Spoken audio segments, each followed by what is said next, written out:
premise is King of the Hill, 1 versus 1, best of 1 style formatting, where a random player from the chat is going to be able to hop in here a few times throughout the night and take a shot at the king. The most consecutive wins at the end of tonight will net you $50. 5 consecutive wins will net you $10, which is a pretty good little showing. And upsetting somebody that is 5 consecutive wins will net you $20 right out of the gate. So letting somebody go on a run and then kicking them in the butt's the way to go. So we'll see how that goes here as PokeBunny is in the green Terran position in the bottom left, and in the top right, Cruncher, our current king, with 1 consecutive win in the orange Protoss. This is Ice from L2SC, joined by Basement from L2SC. Yeah, hopefully the fluffy thing with the stick will able to poke Cruncher off of his high temple and and then send him falling all the way down to the floors of Xel'Naga Caverns with a giant splat, releasing his blood, his ogreish blood, all over the battlefield, and therefore giving PokeBunny a little bit of a meal to start his day off. And that's what makes the PokeBunny's fur pink. It's all the ogre blood that he drinks.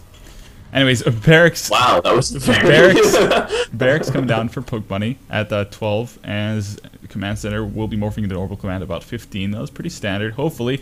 Yes, he is getting his gas at 13, so yeah, going for a good build, as well as for 1 Cruncher, going for a pylon as well as a gateway. Yeah, and a simulator, so awesome. We have a very standard game coming our way, and it looks like 1 Cruncher is going to be able to scout everything that's going to be happening at VTPokeBunny's base for the meantime, as nothing will be coming out to defend against that very, very vicious probe from our ogre player, 1 Cruncher, as stealing the gas.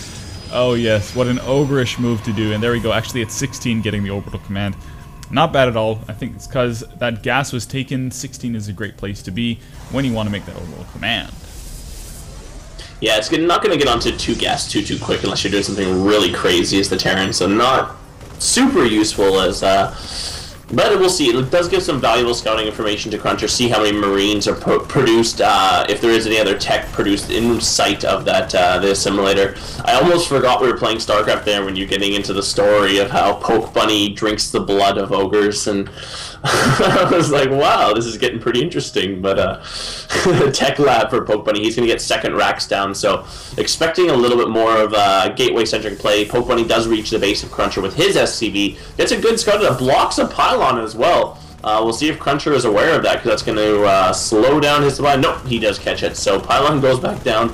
SCV from PokeBunny gets credited with 1 block. Cruncher pretty much is a standard opening, as we mentioned. Probe hidden on the northern platform of PokeBunny's base, so good place to be when you want to poke back in there.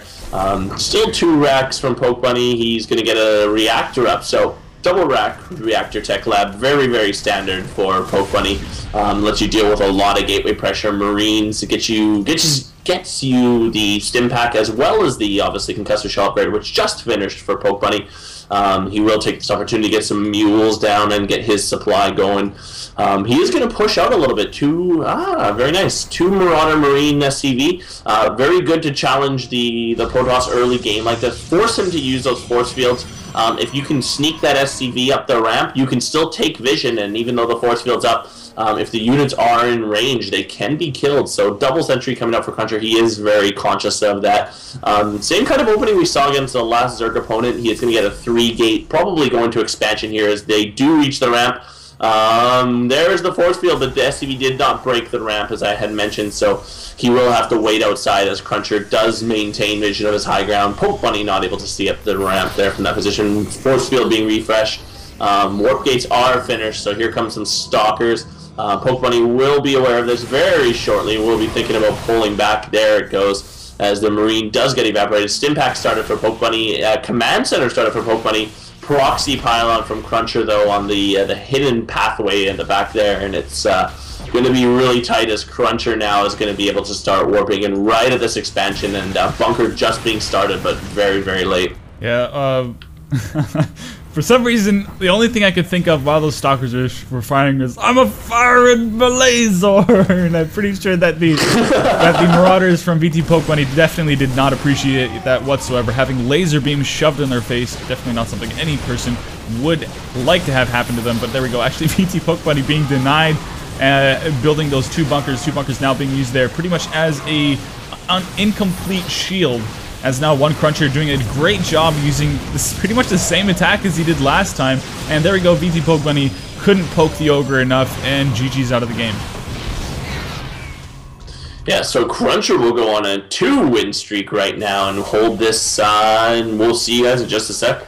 Honestly, what I want to do right now is I want to, every time coLCrunCher wins, I want to put something really crunchy in my mouth and just go, like, just crunch it. That's the...